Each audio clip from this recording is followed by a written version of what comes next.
Good morning again. As I said, we're going to start at 11:30, and it is 11:30, so we're going to go ahead and kick off the event today. Again, I'd like to welcome you all to the 3rd Annual Festival to Cure. As most of you know, we started this festival back in 2007 for our dear friend Sharon Meeks to help her while she was battling with cancer. And this year we actually selected 2 recipients to receive the funds that we raised today, which we're very thankful for to all of you for participating and helping us out. We chose, Morgan Glensbachel and Jennifer Holman. Unfortunately, Jennifer Holman had a setback last night, and her family went out to Houston, out to MD Anderson where she is, so they were going to come in and say a few words, but there's nobody here to speak for her on behalf of her family. But if you look in the brochure, there is a little bio about her and what she's going through right now.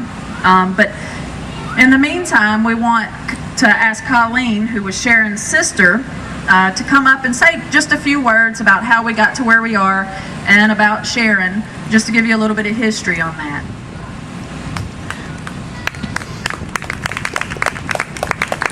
Good morning, almost good afternoon. I am Sharon's oldest sister, and I just had a few things to say. As I was looking forward to this weekend and just thinking about, honestly, I feel like Sharon's here. I do. I feel like she's just grinning from ear to ear looking down on all this. And here's what I've written. I can't even begin to tell you what an honor it is to be associated with Festival to Cure, and more importantly, the beautiful people behind the festival. In spite of having to battle cancer, and maybe because of it, Sharon's life was deeply enriched by the incredible friendships she enjoyed. In fact, her difficult struggle proved just how valuable and rock solid those relationships really were. As her sister, I was awed and often overwhelmed by the generosity and sincerity of the community of friends who surrounded her. Her friends didn't just say, "Let me know if I can help." They jumped right in and began to help in countless and practical ways. When I think of Sharon's last days, I think of a community of people who were just steps away, looking to find a way to make the journey easier for us and for Sharon in the midst of their own grief. What a testimony to both the life that Sharon lived and to the quality of friends that she kept. I was humbled by the outpouring of kindness that our family has been shown. I know what a bright spot the festival was to Sharon. Last year she dictated a message to me to bring to you. She couldn't come, and she made me repeat it back to her word for word for her approval in typical Sharon fashion. I think she knew her days were numbered at that point, but she perked up at any mention of the festival. She knew she was kind of the star, so that suited her just fine. And for those of you who knew Sharon, she did not mind being the center of attention. We liked her being the center of attention. It's still so strange to think of Sharon being gone, but in a real way, her influence and her personality are still very present. She knew what she was up against. But this fight is bigger than Sharon. Unfortunately, there are many others who are facing the same life-altering obstacles that she faced. You are making a difference in the quality of life that they will have, just like you did Sharon's. My family is forever grateful for what you accomplished for her through all your hard work for this festival. This festival is truly love in action. What you're doing is worthwhile. It's the right thing to do. It will make a difference. I applaud you all, and I know that Sharon joins in that applause. Thank you, and God bless.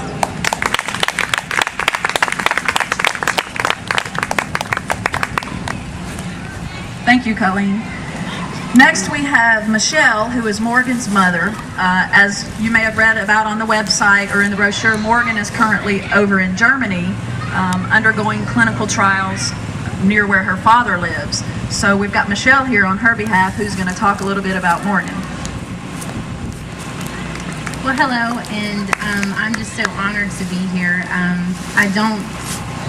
We're just beginning our journey, and so just through a friend at work, Melissa, and I don't know where she's at in the crowd, but because of her and our work relationship, I am standing before you today.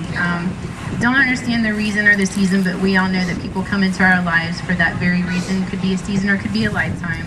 And I just want to say before you today, I'm very honored to be here, and I look forward to building the relationships of all the incredible women that I've met and Sharon's parents that I've met. This is awesome, and I'm very thrilled to be able to get to know you guys more and to be a part of this family. So thank you for accepting us into this today. I did want to share with you that Morgan is 13 years old, and as Melinda said, she is in Germany, and her cancer diagnosis changed from what we had here in Mobile to what she currently is diagnosed with now in Germany. It's a lesser form of cancer. She's the stage 1. And right now, we're just in observation mode. So that is an absolute blessing from above. And I'm standing before you today just to say that, you know, we don't know and we don't understand why things happen the way they do, why God takes some of us home and calls us home earlier, just like in your friend's case, Miss Sharon. You know, we just have to accept it. And obviously, we're honoring her today. So she still lives on. And I just want to let you know that I'm very, very touched by your kindness and your generosity. And I just wanted to say a sincere thank you. So thank you very much.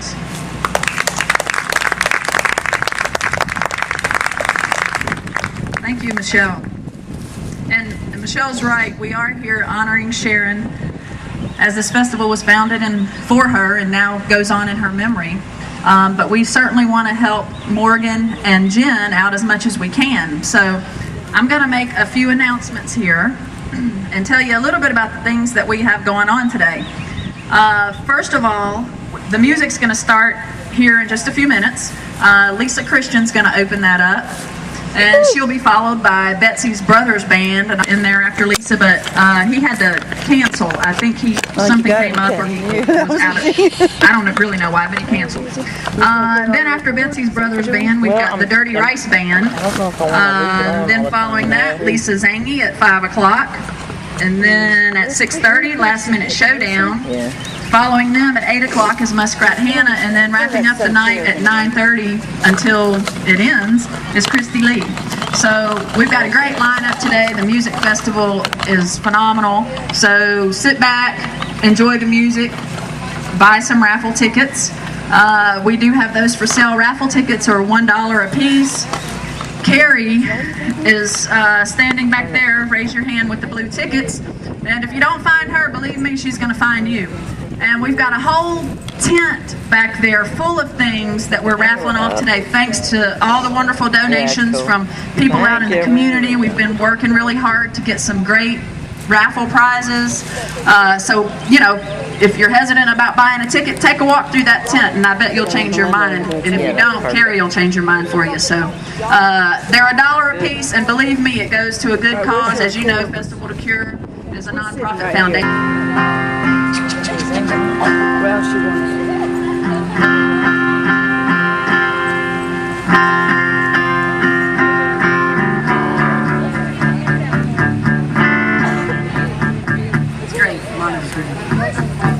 Vocals good too. Well, you can give me a little more. Just a little teeny bit more.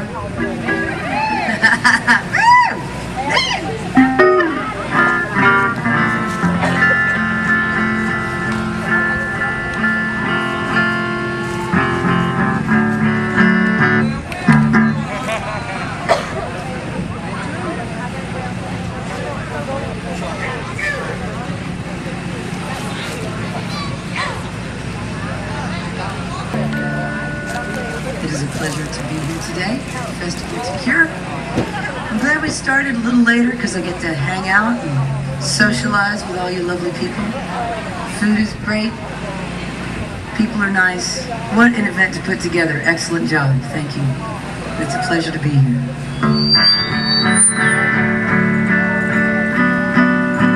It's a good show.